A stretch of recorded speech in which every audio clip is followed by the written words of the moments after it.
over. Look at that. Well, you did one click. One click. Okay. All right. Welcome to GT Radio. Okay, I'm just testing the audio. Okay, everything looks good. Okay. Hooray. Welcome to GT Radio on the Geek Therapy Network. Here at Geek Therapy, we believe that the best way to understand each other and ourselves is through the media we care about. My name is Jose Cardona, and I'm joined by Lynn Keller. Hello. Laura Taylor. Hey. Hello. Welcome. Today, I have a story for you. Something happened at work. This is what I want to talk about. Colleague, coworker, asked me if I've watched the TV show Them on Amazon Prime. Have either of you watched it? Nope. What is it I about? want to, though. My response was absolutely not. I'm done watching movies where or shows where racism is the monster. I don't wanna. I'm good. Get Out was an interesting experience. I enjoyed the movie very much. I thought it was great. And now it's like a trend. Now there's a whole genre of stuff Isn't like that. Them like related to the movie Us? I don't think it's at all related. It's it's not related at all. Doing some research on this part of it in particular, like other people seem to feel the same way. Like here's article that came up, like Black trauma porn, Them and the danger of Jordan Peele imitators. And I mean, even the trailer for it was super creepy. It's just like a black family moves into a white neighborhood, and then like the white family's like staring at them from across the street. That alone is terrifying. And I was like, nope, I don't want to see this. But then as I thought about it later, and there's a whole conversation we could have about all that stuff. But I thought about it and I was like, I don't want to see that. But then I remembered Watchmen, and in Watchmen, like racism is the monster there too. But it's like a superhero show. It was packaged in a way that I'm okay with that. That was different. If Superman punches racism in the face, it's different than, I don't know. I prefer that. And there's different. It just got me thinking of the different ways that we talk about this all the time. We talk about how sometimes you don't have the words to describe the way you feel, but you can see it in media, and it's actually helpful, right? And and there's so many different ways that, okay, that story is there. It is way more. I can actually visit or even discuss or even think about this topic or this traumatic thing, whether it's something that happened to me or to someone else, just something that is just hard to talk about or even think about. And then you see it in different media, and it's like, oh, okay, no, like I can handle it here. It's like, oh no, it's like it's all metaphor and it's a children's show. Right? It's like, okay, I can definitely deal with that. And I've been exploring in music this type of thing too, right? It's like, although in the music conversations I've been having, I thought, like, maybe is it possible that there's a way where it's actually worse, which I think is possible, and maybe even the case in some of this. Again, I don't even know what the genre. I saw something the other day, but like Jordan Peele imitators sounds like a good way to refer to this genre. And it's just I was surprised to bring this up, right? And to like have that immediate response of like, no, I don't want to see that at all. But like in other contexts, I would absolutely revisit the same themes, and I see that all the time. If I think about it. So I'm curious what you think about those examples in particular, but if there are any examples that you can think of like, I mean, I'm very curious to hear what you have to say, Link, not only because these are positioned as like racism and horror, right? In particular. And I mean, it's not weird, right? To talk about what the horror aspect to what it is that it's representing. It's representing something else, but it doesn't matter how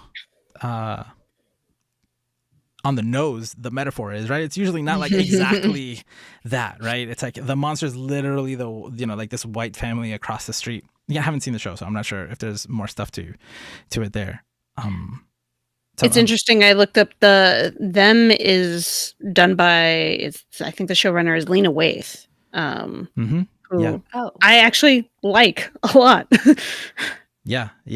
I've read some interesting things. I'm a fan too. Yeah, I'm a fan of Lena Waithe. And what was that? What was the service that disappeared? Do you remember the one that was like QB? QB was it?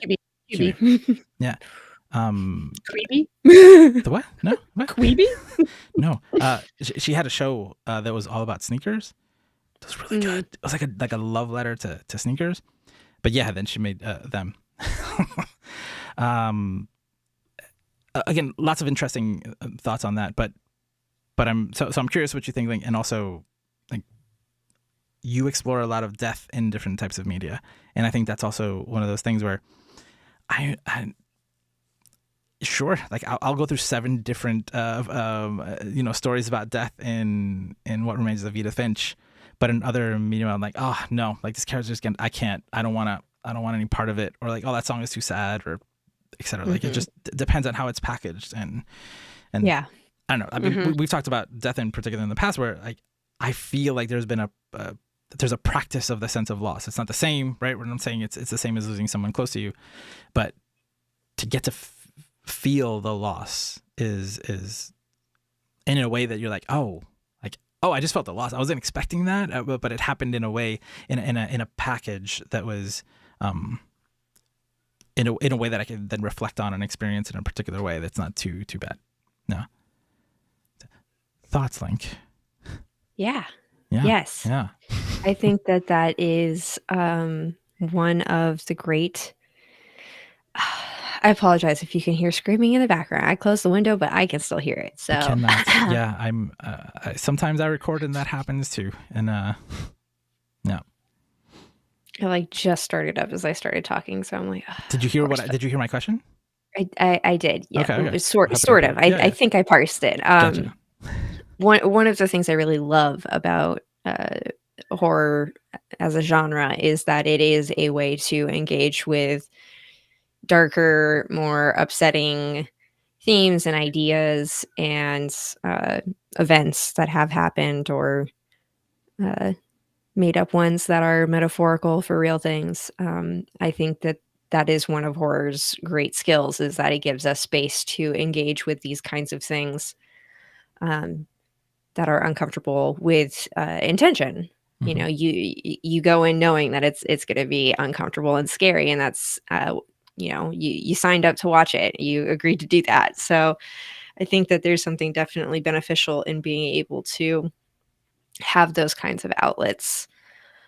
It does depend on the package, like you said. It does really matter, what medium it's in. The experiences that What Remains of Edith Finch provides, I think the difference in watching it versus playing it, I think that there is a difference there, even though it is not a supremely interactive game with, twitch reflexes or anything like that. It's very slow paced and does not require you to have very much skill beyond figuring out how to move and look at the same time, which granted is tough for some people. But that's basically all that the game asks of you mechanic wise. But the feedback of you moving the game through these stories and you choosing when to, skip past a piece of text versus sit and really mull on it, I think adds a whole extra layer of getting to engage with that kind of stuff that wouldn't exist in just, reading about it or just watching, the What Remains of Edith Finch TV show. I don't think would have the same kind of impact. As you explore like different types of games, I'm curious. Have you ever come across one where you're like, this is like, I can't, like, I don't want to. Yes. I don't know that I can think of a specific one off the top of my head. Oh, I watched somebody playing Medium recently, and it had some real questionable stuff that I was like, I thought it was going to be a game I'd be really into, but it ended up missing a lot of the marks of what I want from a horror game of that style. Mhm. It's very common, especially in horror games, to use insanity and mental illness as shorthand for bad, evil, scary, and I don't like that, and it's overplayed and boring at a certain point. So it's not necessarily like that I don't want to engage with that idea so much as it's been done already and I didn't care for how you guys have pulled it off so far. So I'm going to skip on it. um, maybe another couple of years, maybe somebody can figure it out. But so far, it's not been great. Yeah, Jung in the comments says This War of Mine felt the same way, like exploring the themes in that game. I Yeah, get that. I only played like the very, very beginning of that game. But yeah, I thought that was very cool. That's another thing is games, like what kind of art style you use can be very effective in changing how uncomfortable a tone is. Like, Don't Starve is I was about this, to, yep. yeah, cutesy survival horror game basically, where it's literally like find resources and don't get eaten by monsters and don't starve. But it's done in this sort of Edward Gorey-esque, Tim Burton-y kind of art style, and it makes it sort of cutesy and less threatening. Though there are definitely still parts where I'm like, I am uncomfortable. The monster is gonna get me. But survival games in general, it's weird. You're making a game out of surviving, and I get it. Like, okay, like a Resident Evil game, like you lack resources and like you can't kill the monster. But in some games, it's like you gotta eat. Like you gotta. That's a starving is not like food insecurity in my real life, and then play Get Starved, Don't Starve for fun. Starved. Yeah. That's the new game. Yeah. Live Get Starved and play Don't Starve. Yeah. Yeah, it is.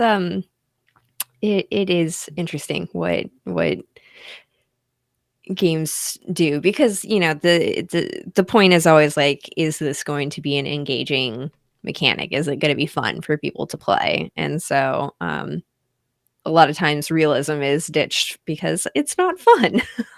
So I'm thinking of like the Tomb Raider reboot did a big thing about like, oh yeah, bows and arrows. Like, this is our sweet baby Lara Croft on her first adventure out in the wild. She's got to survive. And there is one tutorial mission where you have to shoot a deer for, oh God, sorry, food and like fur to keep you warm in the snow. Of course, Lara doesn't like actually change her outfit from the dirty tank top she's wearing. But that's it. The game does not require you to actually survive in that way ever again, because it would get really boring very quickly in that game. There are other games where that aspect is really well done, and it is really fun to try and figure out how to actually use your resources in such a way. I think Don't Starve fits in that. I think that one's fun, but I don't play a ton of those kinds of games because I get overwhelmed very quickly. Yeah. Are there, I think there's a lot of negative examples of like John mentioned This War of Mine. I remember I was at Games for Change and they were presenting it at the festival. I was like, oh, like it just depressed me to look at it. Like I didn't want to, like, I get what you want me to feel. In the comments, John said it's like hopelessness is like the game mechanic, right? It's like, yeah. No, I don't necessarily want to experience that. Did you play Papers, Please? Yeah. So that's an example. I feel like that's an example where it definitely rides the edge of being enjoyable mechanic wise, but still like stabbing you 'Cause it right makes in you the think. heart. Yeah, yeah. It makes Mhm. you think about it. Even though the country is fictional and everything, right? But it's Mhm. like, I think Papers, Please is a perfect balance of like, we're trying to say something loudly, clearly, and it doesn't. Yeah, there's no, you don't see what happens to the people after, right? Like, I mean, and that's even part of the conversation that you can have afterwards. Yeah, no, that's a good example. That's a good example. Lara, have you thought of any examples? Not of games. Yeah, it doesn't have to be a game. Yeah, Yeah. yeah. I was I looking will. at some. I don't know. When you brought up the topic, I was trying to think of. There are not too many subjects that I will stray away from if Really? it comes up in media. Yeah, I was thinking I about that don't too. at all. I framed it that way, and I'm like, what do I avoid Hmm. watching? I couldn't really think of anything Like if something happened specific. like I am a very, if you're talking like fight, flight, or freeze, I Mhm. freeze. Like I don't speak up. I don't do, and I have to work on these things. But like I think watching something violent happen in front of me, or something racist or transphobic or whatever, I'm less likely to act in person and would have a really hard time processing it. But in media, it helps me think about it and try to practice, like, oh, maybe I should do something like that or not do something like that or whatever. So I read a that's the lot. point. Like, that's really the topic, right? It's Yeah, those versions. yeah, It's not. Yeah, yeah. yeah. But there are things that I- like I don't know. I used to watch a lot of Law and Order SVU. That whole show is about sexual assault. No. um, I loved that show. In comics, I will go to reading graphic memoir, which usually has some bad thing has happened to somebody, or they've gone through this big change in their life. And I love those kinds of stories. I love the idea of being able to explore those things just enough removed, even if I know like a comic is a memoir and it's actually somebody's story, there's enough difference. Like I have friends who are cartoonists and I've read their stuff. And I'm like, it's different enough that I know some of this actually happened to you, but it's I don't connect it to them directly when I look at them. Um, I'm the kind of person who likes to engage with media that things are worse than the things that I am going through in my life, so that I can get away from that and worry about somebody else's problems and the problem that is bigger than my own. So I don't stray away from things, and um, yeah, I like to process through comics and games and TV and movies, and um, that's primarily how I work. So I don't know. There's so many examples, like everything out there. Yeah, yeah. I guess All the media. Yeah, yeah, yeah. It surprised me to just think about, like, oh no, like, oh, no, it totally depends. It depends on how it's, like, not every show, not every thing, right? Mhm. Like, I don't know. I mean, every time this comes up often, right? Like, you lost a parent, Lara, right? So it's Mhm. like, okay, so like this comes up, and then I don't know, like, if it comes up in a sitcom, even though it's sad, right? Like, it It's might be still different something than. I like watching. I can relate Yeah, to. yeah, you can relate to the yeah.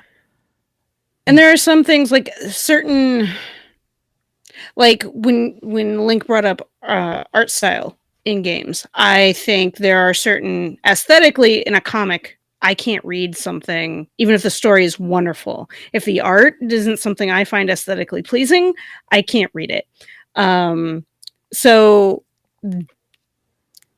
I don't, I can't, there's no good or bad. Like it's just, it's not for me. And so there are some things I don't read, not because of the content, but because it's just not packaged in a way that I like, I guess. Like Walking Dead, I read those comics, I read the first compendium. the first piece of the compendium I really liked, and then they shifted the art style, and I was like, I hate this. Yeah. Not because of the fucked up things that happen to all the characters in the comics, but because of it just visually didn't work for me. So Yeah. I mean, I think that counts. I think that mhm. yeah, if there are examples of that. I mean, we can bring up Wonder Egg Priority that We I will. That's what I mean. That's one of the things we're gonna work our way to. I was just like I wasn't planning on going more into like there's no good way to show like racism, right? But I there's so many conversations around this, right, where it's like Lena Waithe, I think this is the second thing that she's made where it's been again, like that article called it black trauma porn, right? Mhm. And then I think I've seen Ava DuVernay talk about like black families don't need to see, black people getting shot by police. We know Yeah. what that is. We can explore different parts of that story, right? And there's like different ways of Yeah. presenting it, but that's like about being graphic, right? Like and that like makes sense. I think And also like a desire to have other types of stories told when the majority is black trauma is the only way that you're going to get to see black people is if you're hearing their traumatic stories, real or fictional.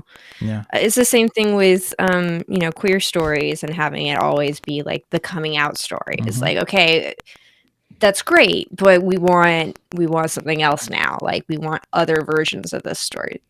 It's a little different from like, oh, I don't want to watch that because I'm uncomfortable or I don't like the package that it's in. It is a little bit of the package. It's like that's not the aspect of the story that I want you to give me. So I think we're getting close to something. I think there's different forms of resistance to it, right? One of them can be like, I've just heard this story so many times, right? But then it's like a sci-fi or fantasy show, and someone's coming out as like a wizard or a magician, and you're like, oh, like it's the same story, right? But this time, like I enjoyed it, and in sci-fi, there's so many like Star Trek does this, right, with racism a lot, and it's aliens, right, instead of different human races, and it's like, oh yeah, no, that was amazing. It's the same story, right? It's the same story, but it's told in a different way, and suddenly it's like, oh yeah, no, like I'm glad we revisited this, or or I appreciate it way more than in a different package. But I agree. I think just being tired of the same story told over and over again in that particular way. I mean, this definitely feeds into the anime stuff. Whenever I talk about anime, I talk about it just like, I don't know. I think like Western media in general is like boring in comparison. Like I just like I get to that point where I'm like, yeah, this just doesn't yeah, okay, another superhero movie, another drama, another blah blah. And then I'm like, okay, I need some anime in my life. I need something larger. And sometimes that anime for other people is just too over the top. Yeah, I mean, so I've been watching a show called Wonder Egg Priority, which I don't know if we mentioned it on the show recently, but when I read about it, it said it was. I saw the first part of it, and I was like, like I don't know what's going on, and then I read a headline of a review that said, "Oh, this like it like flips the magical girl anime genre on its head." I was like, "It's a what?" Like I had no idea. I'm like a Sailor Moon show? Like that's not what this is. It is. It absolutely is. If you haven't seen it, it is. But it didn't feel that way. It does things very differently. But the thing here, it's like, sure, I started talking about like racism is the monster, and here, like trauma is the monster. Like literally, like different types of trauma, and not only just trauma. Right? It's like trauma that led people to end their lives. Right? It was like something that pushed people to an extreme, or that's the event that is presented, right? Where you are actually presented with this person after they died, and there are things there that there's lots of things that are being explored. There are some mysteries, but basically, like, this is what the show. It's like if Sailor Moon, instead of fighting like just monsters, it's like it goes into a world where only people who have died by suicide are there to then like battle before they pass on, right? But it's not even that of their trauma, right? It's not like a literal version of it. It's like an anime as hell monster. Yeah. Yeah. Inuyasha level monsters. No. I proved Inuyasha level. This is way no. Inuyasha is totally different. Totally different. I showed you a picture that's way worse from an episode of. No. Yes. No. It's way worse. No. Not worse. No. So, no, not way worse. That picture was not worse. He's trying to say this picture of a demon and a giant demon in Inuyasha is worse than which episode was this that I was talking about? It was the gymnastics coach. Mm-hmm. Yeah, with her like giant boobs hanging out, shooting purple and green paint out of her boobs at people. Yep. And yeah. Yeah. And just so what? I don't know. So I see. Like you sound uncomfortable. Like, what is it about that about the whole thing? What is it that is making? I don't know.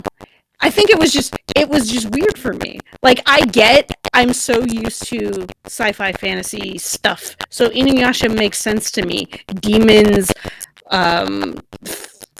fighting off demons with swords and arrows and all of that. And mystical powers. I get that. Also, one of the things I thought of when I was looking at the design of like the characters' weapons and stuff, I was like, this is fucking Kingdom Hearts, but like really fucked up Kingdom Hearts. Like it looked like they had keyblades. But it is. I mean, I've watched all the shows that have been dubbed, or all the episodes that have been dubbed, and I don't. Wonder Egg's been dubbed? Yeah. Oh, I didn't even know. Whoa. Yeah. Okay. So I've watched 6 episodes.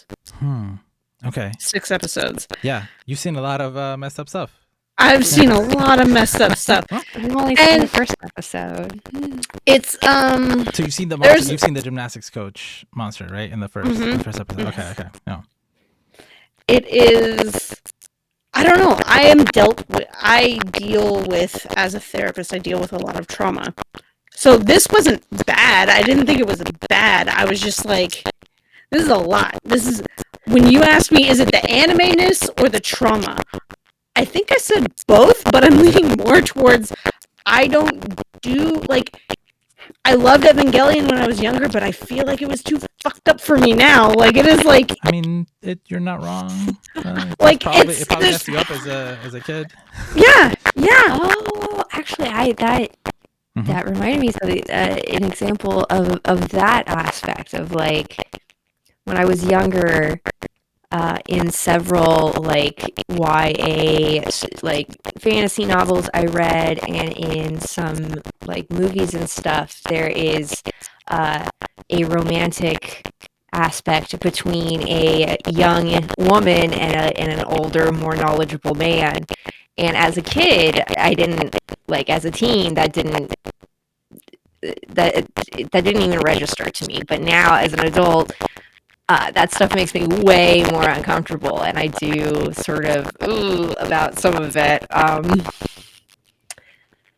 Yeah. I wonder if that's part of it. Is like if our sensitivity to these certain types of stories is partly due to when we first encountered those kinds of stories in our own development. Yeah, I mean, like a lot of these things aren't. I wouldn't necessarily. I'm not saying that we choose these things for entertainment, right? Or that we're looking for them. Yeah. Right. It's like there's a. And most pieces of media don't have just one thing, right? So yeah. Yeah, but like there are some ways that something could be presented that way, right? Where I'm like, no, absolutely not. Like that's like I can't deal with that. I mean, yeah. there's something about Wonder Egg that I like, because there's a lot of things about Wonder Egg that I like, but actually I love the way that the trauma is portrayed in this monstrous way that is it's in bright colors, and it's cartoonish, but it's also terrifying, right? It's like it's disturbing, but also comforting in a way where I am thinking about the way they present it. That's why I love animation in general. I'm thinking of like Paprika and Blue Velvet and stuff like that, and how the animation adds so much extra depth to things, while also giving it like that space of being like, it's cartoons, it's not real, like you're in a fantasy space, but like also like think about it though. Right. Like, it's not like Wonder Egg is yelling at it in your face, right? It's like it's repeating the abusive language. The monster is yelling it, but at the same time, they're gaining mastery over it. Well, they're kicking the shit and out destroying. of it. They're kicking the shit out of it. Yeah. One thing that reminds me of is I Kill Giants. Yeah. A lot of I Kill Giants. Yeah. I mean, in I Kill Giants, right? It's very similar. It's that the main character, you see the way that they are representing this trauma, right? And the way she sees them as giants, right? And here in Wonder Egg, they're represented in so many different ways that are well, and there's that added thing, because the magical girls are there trying to basically help these other girls, like, I mean, process the trauma so they can move on, right? Yeah. And also, they're trying to save their own friends or family who couldn't have ended their lives, Yeah. who couldn't, yeah. Yeah, or who didn't get to defeat that. But like, I mean, I don't know. There's like a mystery there, right? Like, Yeah. were there no magical girls there to save them or help them, or that already happened for them? It could go in a few different ways, but okay, I didn't think about this before, but I wonder, I haven't seen any interviews with Lena Waithe about this, but I wonder if the reason why you go deeper into this thing and you make it like racism is already Scary and terrible, right? But like, what if we make it worse, right? Like, what if we represent the way that maybe other people feel it is for them, and it's not for you, right? Like, this experience, it is a literal thing, but the level of it, right, or like the way it's presented is metaphor. Like, the level of intensity of it is metaphorical for the people for whom, like that's the thing that you want to see, right? It's like, maybe from the outside we can see something and we can feel a certain way about it, but like in Wonder Egg Priority, it feels like this is the experience of this child. To them, it wasn't just this, even the things about the giant breasts, right? It's like, to a small kid, this person who is just abusive and horrible is a monstrous thing, right? It doesn't look like a person to them anymore. And so if they had to, I mean, they haven't explored this, right? But like, it's like when you have a client and you're like, and they draw something for you, right? And it's representative of the thing. It has all the features, but they used crayons to do it, and the proportions are different, right? It feels like that. It feels like we get to come along to see that.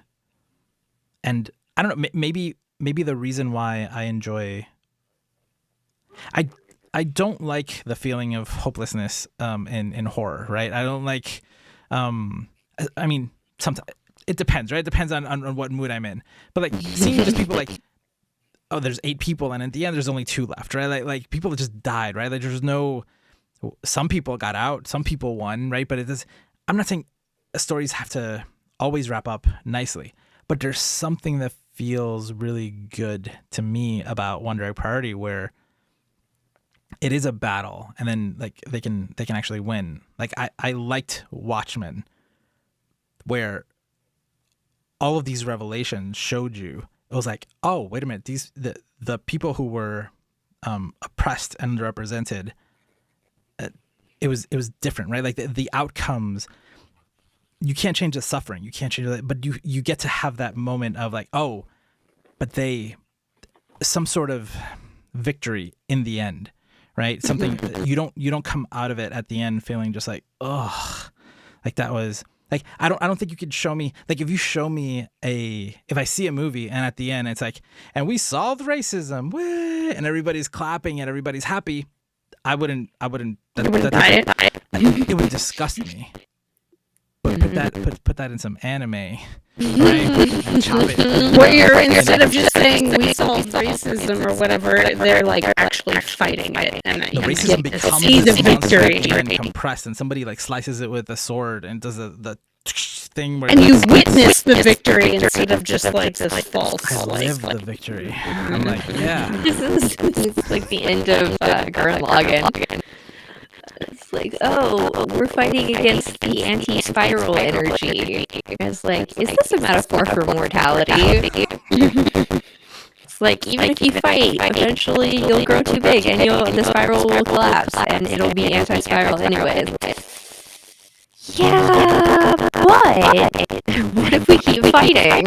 Because that feels hopeful. Yeah, I think there's part of this where that I don't exactly understand, like why I feel the way I feel about some of this stuff, because I can think of things that I don't.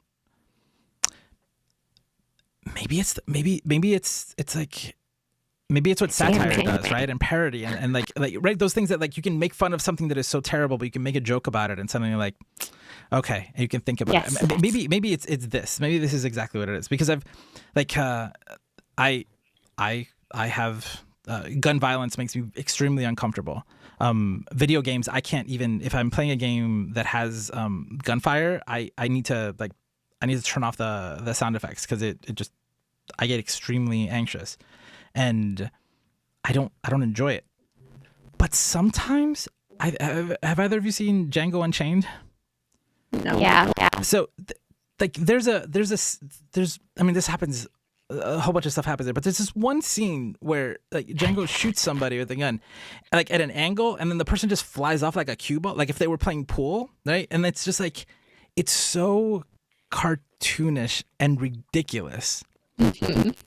But what's happening at that time, it's like, I mean, that movie's all about racism and slavery and just injustice. And I mean, I'm basically, that movie's basically an anime, actually. I just, as I'm talking about it. That's kind of what I'm wrapping around Yeah. to in my own taste, is like, I like to delve into this like really dark, fucked up stuff, but I prefer it to be animated, to be some sort of cartoon. There's an absurdity to it that makes it like, I'm like, okay, I want my violence to have the like smudge cell shaded look, because that makes it less real, even though a lot of the violence I watch in movies and TVs that have real is like, it's not real, but that extra buffer layer of having it be like, not only is this fictional, it's like cartoon fictional. It's like, okay, It's two-dimensional fictional. It's like there's no people here fictional. Yeah, seeing someone strangle a child, absolutely horrifying. What the fuck? Seeing Homer strangle Bart, funny. I still laugh. I can't do it. I don't find it funny. For me, that's still too close, because they're just like even though they're yellow and you know, like they're. And he never actually kills him, or No, but that one goes too far for me. Like that makes me uncomfortable. Like domestic violence is something that I okay. Shit, this is good. This is good. This is Another good. one. I hate that, but I'll take Family Guy, like the whole family like beating each other up throughout the house. That one doesn't bother me as much. Yeah, But I can see people be having completely the opposite. Yeah, Simpsons, I definitely prefer Simpsons to Family Guy, but there is that one, it's gotta be in like the first 2 or 3 seasons of Family Guy, but there's an episode where Peter is fighting a man in a chicken suit, Yep.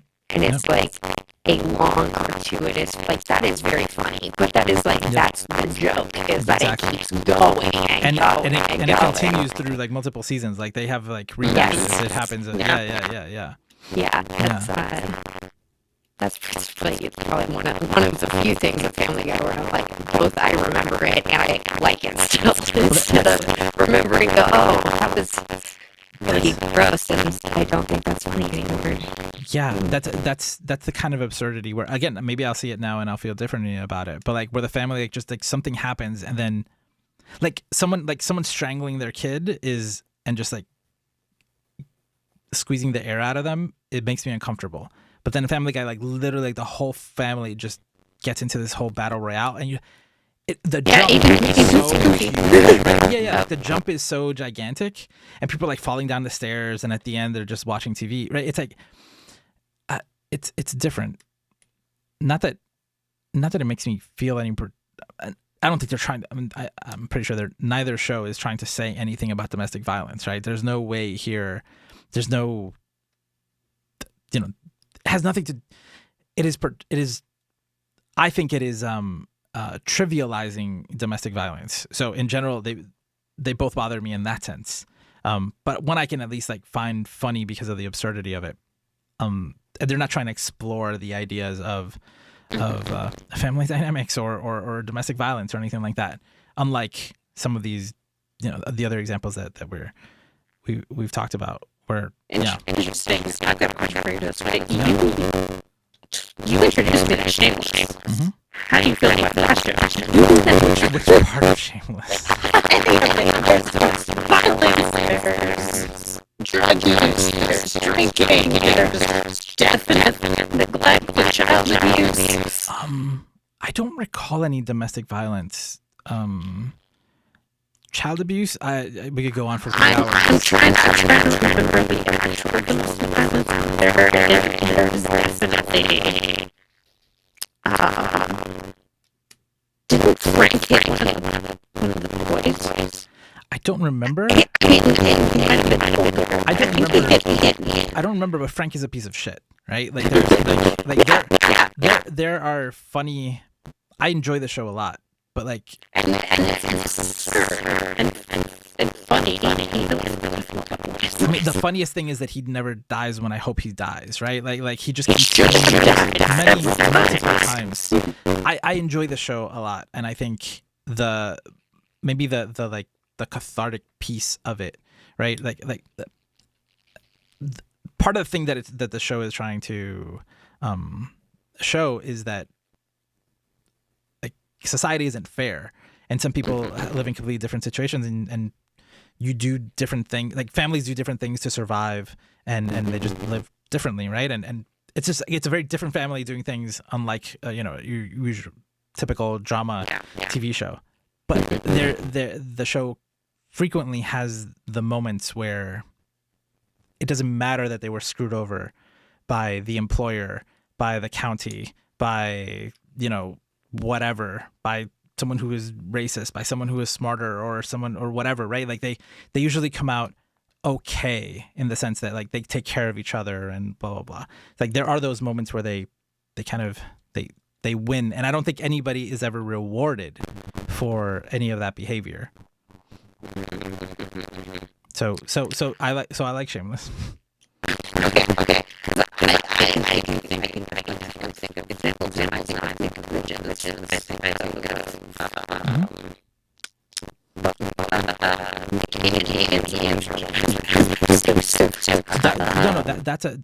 that's a good example, right? Like there's definitely, I think that counts as domestic violence, right?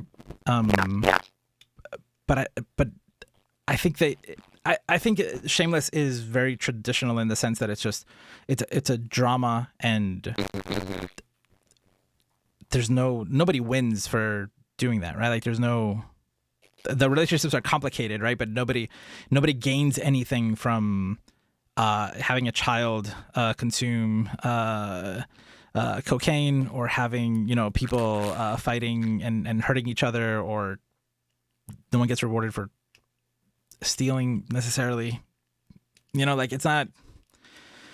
I can think of a few examples, but it's for the most part, it's just it's it's basic Western TV. It's not anime. I love Shameless, but I've actually had this happen with Shameless, where I'm like, okay, I've seen like 7 episodes in a row. I love this show. I love this family. I'm gonna go watch some shonen because I need or something. Yeah. I mean, I don't know. I think it's impressive to me when you can explore some of these ideas and do it in a way that, yeah, it's like, oh, okay, we're doing this. Yeah, I can't. So, like songs about infidelity, like I hate them. Like I can't do it. Screaming infidelity. I can't imagine a version of watching like Gianni on a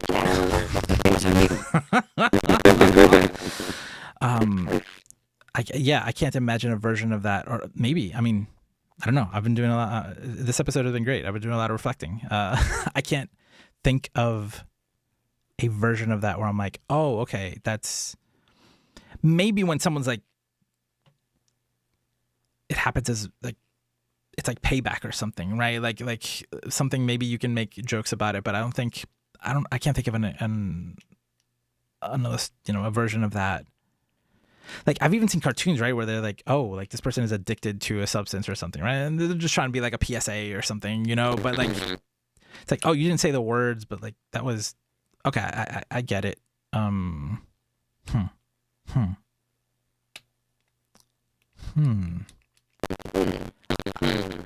either of you ever seen anything like Wonder Egg? Before it was around. Other anime. But have you seen other anime that addresses like a? Many years ago, I had my sister. Watched the one episode, so I can't really. I'm not in a place to compare things, but I remember watching like an episode of Mushishi that was like doing like disability stuff, but it was also like magical. It was a very long time ago that I watched it. It was something about like a blind kid who could see something that other people can. Anyways, that concept of turning things into monsters that can be defeated has definitely been done in anime before, but I don't have anything else off the top of my head. Yeah.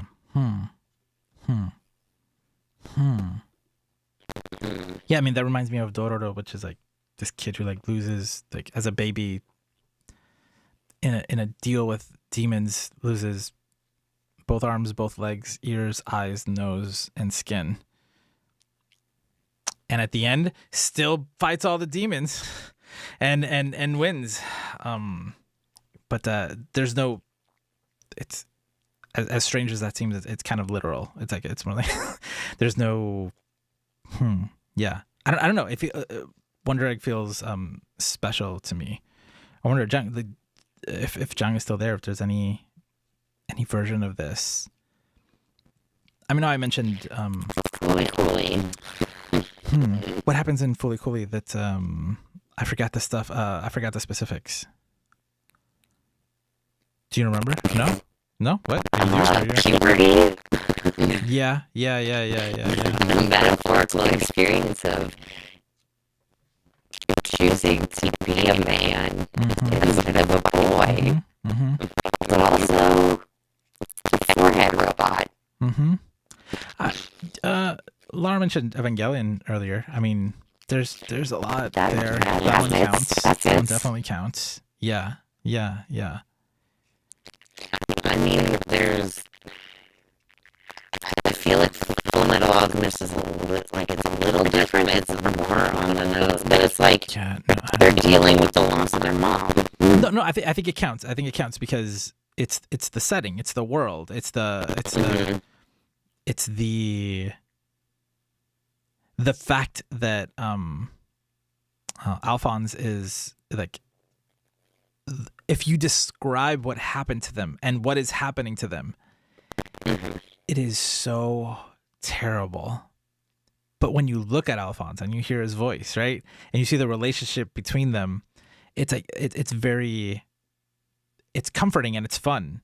But at the same time, like at every at every moment you're reminded of like you can oh he doesn't have a body anymore and he lost a leg and an arm, and it's because of their mom was sick and their father ran away. I think there's I watched with my little sister many years ago, and I don't know if she's ever watched an anime since or ever will again. But we watched Grave of the Fireflies together. No. I know someone who made a class of children watch that. So that is That feels mean. I think is the cruelest. I've not seen that one. So, I mean, I know enough about it that there's the reason I haven't seen it yet is because I'm like, I need to be in the right state of mind to engage with this at all. I know how it's gonna be. I've been warned. Yeah. It's like I mean, one of my favorite movies is The Pianist, and it's like it's about the Holocaust and this horrible feeling, right? But it's like, I don't know. There's something like there's it. I think Grave of the Fireflies is like that. It's like Grave of the Fireflies may even be like a better movie. It's just a good movie. Like when I had it on DVD, like Roger Ebert had a commentary track on it, right? It was like it's a good movie, but it is just emotion. It is intense, right? It is extremely. It is just an intense experience, and that is the opposite of what, right? I mean, but maybe there are other. No. This is Grave of the Fireflies is Full Metal Alchemist, right? Like but Full Metal Alchemist, like it's this traumatic, right? I think they're very similar thematically, but the way that they're presented are very different. If you even told me that like it's the same story, but they just changed the aspects of it so it's not as literal in Full Metal Alchemist, I'd be like, okay, yeah, no, that makes sense. Thank you for that, because I don't want to go through Grave of the Fireflies again. Every time I think I'm going to watch it again, I don't have the resolve. I can't hit play. I can't do it. I just remind, like me and my sister have never cried so much. There are other things to watch a second time. There are other things to watch, and there's other things to watch a first time. No, but like I'm literally like, I've never cried so hard in my life. Like me and my sister like held hands and just cried. Like I was like, this is how I remember that experience. It was intense. And then you ruined anime for your sister. I ruined anime, period, for my sister. She's considering watching the new. She's excited about the new Sailor Moon movie that's coming to Netflix. You think once she gets into the magical girl genre, I can just get her into Wonder Egg? Like, you think? Sure, good. Netflix is just like, hey, since you watched Sailor Moon, how about this traumatizing piece of anime? Sailor Moon is actually pretty messed up, but that's another. That's a whole other. But it actually does something kind of similar in the sense that, there's the colors and the bright color, the bright lights and the transformation and yeah, pretty Sailor. Pretty Guardian Sailor Moon, right? So. She-Ra is the same thing. Catra and Adora were abused by the Horde, and then they fall in love, and that's the end. Yeah. But they get to kick the ass of the entity that abused them. Yeah. Maybe that's the difference. Maybe it's without that part. It just destroy the colonizers. Yeah, exactly. If you don't burn it down at some point, then it's not worth exploring. This is yeah. I mean, maybe that's the main thing is that as part of being a story, there has to be some sort of ending, preferably one that is satisfying in some way. And real life doesn't provide us that. Yeah. So these stories are just by being stories are providing us with some sort of ending of varying level of satisfaction. Yeah. Yeah. I mean, thank you. You helped me find more examples than I thought I would. The more I thought about that topic, I was definitely earlier today. I'm like, I don't have any ideas. Oh no. Yeah. I'm glad we came up with good stuff. Yeah, I think there's a lot of them. Yeah. Anime. All right. Yeah, If you like anime, check out our anime podcast, Otaku Ryoho, otaku.geektherapy.com. It's good. I like it. We recently did an episode on One Direct Priority. I watched it because of I think it was the article that said like magical girl anime. I was like, nah, that's not true. All right. So thank you for joining us for more conversations. Like, just join in. Go to our community spaces. Links are in the description, in the show notes. And yeah, thank you for listening. For more Geek Therapy, visit geektherapy.org. Remember to geek out and do good. And we'll be back next week. Bye. Recording done. Anime. John left halfway through.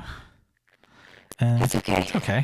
He lucky if he stopped talking about anime and moved on to something else. That's probably exactly what happened. I'm not surprised. Yeah. Okay. All right. Let's cut this stream. Stream, not dream. Okay. All right. The dream. The dream. Bye. Bye.